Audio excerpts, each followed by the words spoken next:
Shalom, bonjour bien-aimés, j'espère que vous allez bien. J'espère que la dernière vidéo sur Dieu ne t'exaucera pas. J'espère que le message est passé. Apprenons à prier comme Dieu veut. Et j'aimerais aussi rappeler avant de commencer que tous les vendredis à 21h30 heure de France, nous avons une réunion Zoom. Voilà, c'est une réunion où beaucoup de personnes interviennent. Ça peut être moi, ça peut être quelqu'un d'autre, mais en tout cas, on partage la parole de Dieu. Et c'est une réunion où on essaie au maximum de faire intervenir tous ceux qui sont membres en fait de, de, de ODS. Voilà. Et une fois par mois, on a notre culte en présentiel. Donc, si ça vous intéresse et que vous êtes du côté de Reims, n'hésitez pas à nous contacter.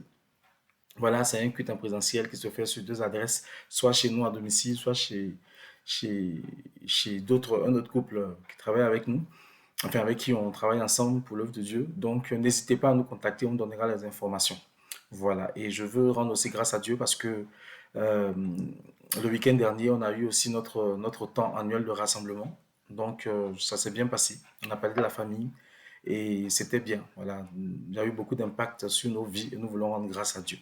Seigneur, merci pour ce temps et pour ce moment. Merci de prendre toute la place au nom de Jésus. Amen, amen. Aujourd'hui, j'aimerais parler de quelque chose qui se passe dans les couples. J'aimerais parler de la stérilité. Alors, je ne vais pas donner la définition médicale, tout ça de la stérilité. Je laisse mon épouse en parler. Mais moi, je vais parler plutôt du volet, on va dire spirituel, si on peut dire ça comme ça. La Bible dit en Genèse 1, verset 28, Dieu les bénit, et Dieu leur dit, soyez féconds, multipliez, remplissez la terre, l'assujettissez et dominez sur les poissons de la mer, sur les oiseaux du ciel, sur tout animal qui se meut sur la terre. Ça veut dire que le fait d'être capable d'enfanter, c'est quelque chose qui est inné. C'est quelque chose qui est en l'homme. C'est une bénédiction qui est attachée à l'homme et à la femme. Quand on se marie, Dieu a ordonné que tout soit réuni pour qu'on puisse enfanter. Ça veut dire que quand on est marié, qu'à un moment donné, on n'arrive pas à enfanter, c'est qu'il y a un souci, c'est qu'il y a un problème. Parce qu'au fait, dis-toi que si Dieu ne t'a pas appelé à enfanter, c'est que quelque part, il ne t'aurait pas appelé au mariage. Amen. Maintenant, s'il t'appelle, il ne t'a pas appelé à enfanter, il va te permettre d'épouser quelqu'un qui n'est pas appelé à enfanter. Et tous les deux, quand vous serez ensemble, l'enfantement ne vous dira rien. Mais si vous êtes ensemble, que vous êtes tous les deux désireux d'avoir des enfants, c'est que Dieu a décidé, Dieu a voulu que vous ayez des enfants. Si vous n'avez pas d'enfants, c'est qu'il y a un souci, c'est qu'il y a un problème. Bien aimé, je suis bien placé pour parler de comment on peut se sentir quand on met du temps à avoir un enfant. On a mis 4 ans pour avoir notre premier fils. On a entendu tout ce qui se disait autour de nous, ce qui se racontait, ce qui se disait, on a entendu tout ça. Ça nous attristait parce que les chrétiens sont très méchants. Ils sont très méchants. Au lieu de prier, au lieu à la limite, s'approcher de nous pour demander ce qui ne va pas, pour qu'on prie ensemble, on entendait juste des choses qui se racontaient derrière nous, tout, mais on laissait couler parce qu'on sait que la promesse de Dieu, elle est sur notre vie et que nous devons enfanter. Et c'est quand on a vu que médicalement tout était OK, qu'on a compris que quelque chose était spirituel. C'est par la grâce de Dieu que par révélation, on a vu ce qu'il s'est passé et Dieu a détruit cela. Et quand Dieu a détruit cela, dans la même année, il nous a fait un clin d'œil. Un clin d'œil. Et l'année qui a suivi, on a eu notre enfant. C'est-à-dire que euh, quand tu es marié et qu'il y a un problème dans l'enfantement, c'est qu'il y a un souci. Amen. Parce que Dieu t'a béni quand tu t'es marié pour que tu puisses enfanter. Voilà, c'est quelque chose qui est lié à ta vie. Donc, quand l'enfant ne vient pas, c'est qu'il y a un problème. Amen, amen. Et bien souvent, surtout dans nos familles africaines, quand on se marie et que la femme tarde à accoucher, on pense que c'est tout de suite le problème de la femme, chrétiens et parents africains. Le problème peut aussi venir de l'homme. Amen.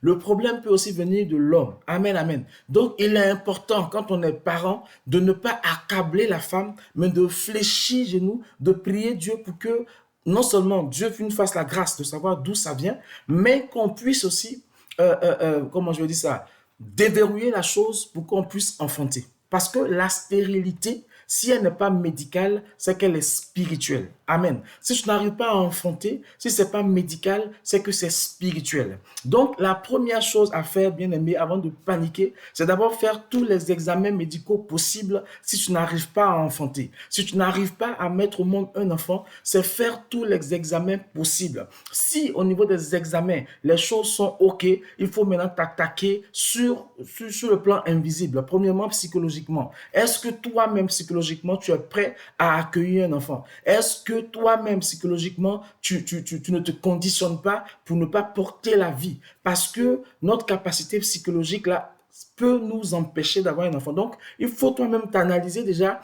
Toi, quand je dis toi, c'est monsieur, madame, pour voir s'il n'y a pas un problème à ce niveau-là. Si à ce niveau-là, on a vu qu'il n'y a pas de problème, il faut rentrer maintenant sur le plan spirituel. Quel est le problème? Quel est le souci? Nous, en ce qui nous concerne, alors qu'on était chrétiens, alors que on croyait, on manifestait les dons de Dieu, alors qu'on était, je vais pas dire engagé dans notre église parce qu'on venait d'arriver là où on était, mais dans notre ancienne église, on était engagé et tout ça.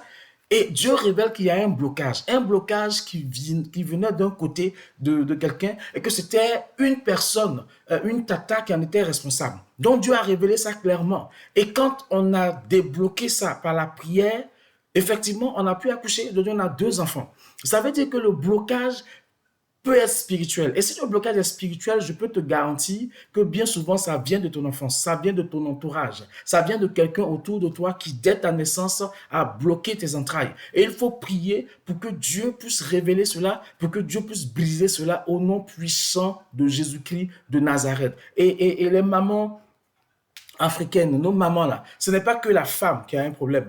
L'homme aussi peut être stérile. L'homme aussi peut être empêché de faire des enfants. Amen. Euh, enfin, je ne vais pas rentrer dans les détails, mais l'homme peut être empêché de faire des enfants aussi. Donc, il est important quand le couple de nos enfants, quand les couples de nos enfants ont des problèmes d'enfantement, de ne pas accabler la femme, mais de plutôt être sage et aller prier pour savoir ce qu'il se passe. Quand nous avons des garçons, prions pour nos garçons. Quand nous avons des femmes, prions pour nos filles, afin qu'elles soient capables d'enfanter et que les blocages éventuels puissent être retirés au nom de Jésus. Amen, amen. Donc, c'était vraiment pour interpeller sur le fait aussi que la stérilité ne compte pas seulement à la femme, mais l'homme aussi peut être atteint de stérilité. Si vous voulez qu'on pousse un peu plus loin dans ce domaine-là, n'hésitez pas à nous contacter. On va en parler. Amen, amen. Ça, c'est la première chose. La deuxième chose, il y a aussi ces couples-là qui sont mariés et dès qu'ils portent un bébé, dès qu'on apprend que la femme est enceinte, dans les semaines qui suivent, la grossesse tombe ou la grossesse n'aboutit pas. Et on a fait tous les examens médicaux et puis on ne comprend pas médicalement ce qui fait que ça n'aboutit pas. Bien aimé, si ce n'est pas psychologique, parce que le psychologique est important, il faut aussi voir si ce n'est pas un refus de soi-même d'avoir un bébé. Si ce côté-là est réglé, c'est que c'est un problème spirituel. C'est que ton enfant, dès qu'il y a fécondation, est volé spirituellement. Et quand je dis volé, prêtez-moi le mot voler, mais c'est que quelque chose a été fait spirituellement pour que quand toi, tu vas concevoir, ton enfant soit pris. Là aussi, ça peut venir du côté de l'homme ou du côté de la femme. Donc, il est important aussi que vous arrêtiez de vous disputer et que vous vous leviez dans la prière. Que vous vous leviez dans la prière. Toi qui es l'homme, toi qui es le mari, toi qui es le Abba, impose la main aux entrailles, sur le bas-ventre de ta femme et ordonne que la vie s'accroche, que la femme fasse pareil pour toi, qu'elle impose la main aussi sur le bas-ventre de l'homme et qu'elle invoque que la vie s'accroche et que tout ce qui a été fait soit défait au nom de Jésus. Il faut le faire. Bien aimé, il faut aussi que vous puissiez prier afin que s'il y a une révélation des choses cachées que Dieu doit vous montrer, que Dieu vous montre afin que la situation soit débloquée. Toi la femme, si tu n'es pas rentré dans le mariage vierge, il faut prier afin que tout ce qui est semence que tu as pu recevoir en toi et qui serait comme une marque qui ferait un prélèvement automatique de tes enfants, que tout cela puisse sortir au nom de Jésus. toi l'homme, tu n'es pas rentré dans le mariage puceau. Il faut aussi que tu pries afin que tout ce que tu as pu importer d'ailleurs, qui ferait qu'il y ait blocage au niveau de ta femme, que tout cela soit ôté au nom de Jésus. On ne se rend même pas compte de l'implication de nos aventures passées sur notre vie de couple. C'est pour cela que, chrétiens, quand vous êtes dans l'engagement, quand vous êtes dans le cheminement, il est important que vous listiez toutes vos relations que vous avez eues et que vous puissiez prier par rapport à chaque relation. Tu seras sauvé quand tu acceptes Jésus. Mais il y a des choses que tu as faites qui vont t'empêcher de rentrer dans certaines bénédictions parce qu'il y a un blocage. Comment je vais dire ça? L'acte sexuel du passé est un droit d'accès à ta vie si ce droit-là n'a pas été révoqué par toi-même dans la prière au moment où tu t'es converti. C'est pour cela qu'il est important, quand vous êtes en cheminement, de faire très attention et de lister tout cela et d'en parler ensemble. C'est très important. C'est pas pour vous embêter quand dans vos suivis de couple, on parle de vos relations passées. C'est très, très, très, très important. Bien aimé, il y a des couples qui se sont mariés et la femme, alors qu'elle était enceinte, elle voyait un autre homme venir réclamer son enfant. Dans son rêve, donne-moi mon enfant, donne-moi mon enfant. Et quand on prie avec la femme, on se rend compte que la femme a avorté quand elle était dans le monde du bébé d'un enfant, un monsieur qui lui voulait garder son enfant. Et le monsieur l'a menacé en disant, cet enfant-là, je le récupérerai. Et quand le monsieur a dit ça, il parlait du premier bébé que la femme aura. Donc, il est important que vous listez vos relations et que vous en discutiez et que vous priez pour briser tout au nom de Jésus. Amen. On n'a pas besoin de faire ça pour tous les chrétiens. Mais il y a des chrétiens pour qui on a besoin de faire ça. Parce que notre vie avec Dieu est tellement personnalisée que la manière dont Dieu va agir chez moi ne sera pas la même manière qu'il va agir. Donc si dans ta manière, dans ta vie, Dieu te demande d'agir comme ça, il faut le faire. Amen, amen. Il y a une sœur comme ça qui n'arrivait pas à avoir d'enfant simplement parce que elle aussi, elle a avorté de la grossesse d'un monsieur qui voulait garder l'enfant. Le monsieur lui a dit, toi, tu n'auras plus jamais d'enfant. Elle n'a pas compris que c'est une malédiction. Et la malédiction est restée attachée à elle jusqu'à ce que Dieu révèle ça et qu'elle brise cela, qu'elle demande pardon. C'est alors qu'elle a eu des enfants. Donc, c'est pas que Dieu ne peut pas le faire, mais parfois Dieu veut que nous comprenions pourquoi certaines choses se passent dans notre vie et comment sa grâce et sa miséricorde sont utiles pour nous. Donc, il est important que vous compreniez cela, chrétien. Amen, amen. La troisième chose, tu n'arrives peut-être pas à avoir d'enfant, tu as tout géré sur le plan médical, tu as tout géré sur le plan psychologique, et le plan spirituel, tu n'as pas encore géré. Tu n'arrives peut-être pas à avoir d'enfant simplement parce que tu fais partie de la lignée de génération qui n'est pas censée avoir des enfants pour préserver la richesse de quelqu'un dans ta famille. Pour préserver la richesse de quelqu'un dans ta famille. Il faut dire à cette loi familiale qui te poursuit que Jésus-Christ t'a délivré, que cette loi-là n'a plus accès à ta vie et que celui qui a accès à ta vie, c'est Jésus-Christ. Amen, amen. Normalement, quand tu t'es converti, le lien devait être brisé. Mais parfois, Dieu veut juste que tu comprennes ce qu'il se passe dans ta vie et comment il veut te délivrer. Comme je l'ai dit une fois, les autels et les lois de famille ne vont pas arrêter de nous réclamer, mais elles ne peuvent pas nous atteindre parce que nous sommes dans une autre lignée familiale, la lignée de Yeshua. Il faut refuser toute loi spirituelle qui t'empêche d'avoir d'enfants. Il faut refuser toute loi familiale qui fait que tu as la génération où l'enfant ne doit pas naître. Amen. Il faut refuser cela. Bien aimé, c'était ça mon exhortation du jour. Hein? Et s'il y a un problème de stérilité, les deux couples peuvent être concernés. Les deux membres du couple peuvent être concernés. S'il y a un problème de stérilité, ça peut être bien souvent c'est spirituel. Bien souvent c'est spirituel. Si médicalement il n'y a rien, gérer ça psychologiquement. Si psychologiquement c'est géré, c'est que c'est spirituel. On a parfois besoin de prière. Et je vais m'adresser à un couple. Je ne sais pas comment la vidéo va te parvenir. Je ne sais pas où tu es. Je parle de ce couple-là. Mais bien souvent, je m'adresse à la femme, tu as eu l'impression qu'il faut te lever la nuit pour prier. Parce que ça fait 2 ans et demi que vous cherchez un enfant et l'enfant ne vient pas. L'enfant ne vient pas. Et la dernière fois, tu as eu ce qu'on appelle médicalement un œuf clair. Et plusieurs fois, l'Esprit de Dieu t'a dit, lève-toi ma fille et prie pour enfanter, prie pour ta grossesse, mais tu as cru que c'était ta pensée. En fait, c'est l'Esprit de Dieu qui t'invite à prier.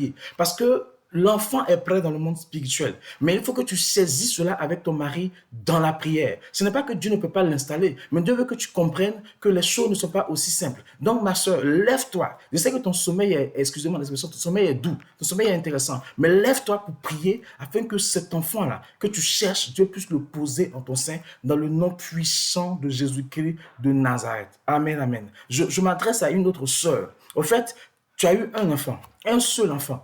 Et cet enfant-là, quand tu l'as eu, tu as même failli mourir.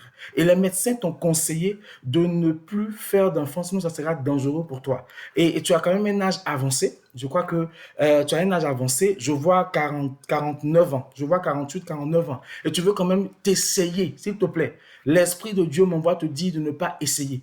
L'enfant qui t'a donné, il te l'a donné, c'est ton enfant. Il ne faudrait pas essayer d'avoir un autre enfant, sinon ce que les médecins t'ont dit, c'est ce qui va arriver. Donc, écoute l'Esprit de Dieu et demande à Dieu de te donner la joie et le bonheur avec ce seul enfant que tu as. Écoute ton mari te le rappelle tout le temps. Tu te fâches avec lui parce que tu dis qu'il n'a pas la foi. Ce n'est pas une question de foi, c'est une question de sagesse parce que Dieu vous a déjà parlé. Donc, arrête de chercher à avoir un enfant. Tu as déjà eu un enfant, ça a été difficile, tu as failli même mourir, tu as même failli perdre ton utérus. Donc, arrête et voilà.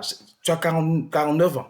Voilà, je vois clairement 49. Tu as 49 ans. Donc, il faut arrêter cela. Amen. Que Dieu vous bénisse. Et puis, j'espère que on a compris ce que je voulais dire.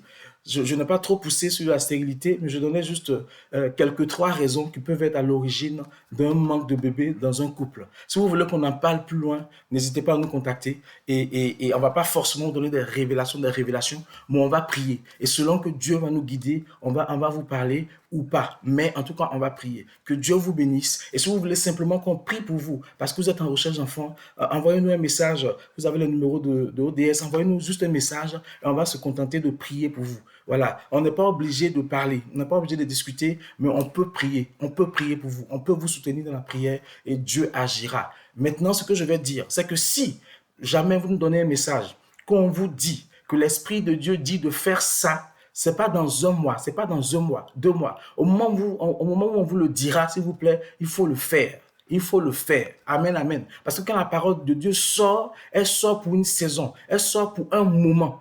Et quand ce moment-là passe, il faudra attendre la nouvelle saison. Donc, il est important que quand Dieu donne une instruction, que ce soit par nous, par quelqu'un d'autre, vous respectez l'instruction selon votre conviction, selon que l'Esprit de Dieu vous dira de le faire ou pas. Mais si l'Esprit de Dieu vous dit de le faire, il faut le faire. Voilà, que le nom de Jésus soit béni. Et Yeshua est notre Seigneur, notre Sauveur. Et Yahweh Sabaoth est notre Papa. Shalom, shalom.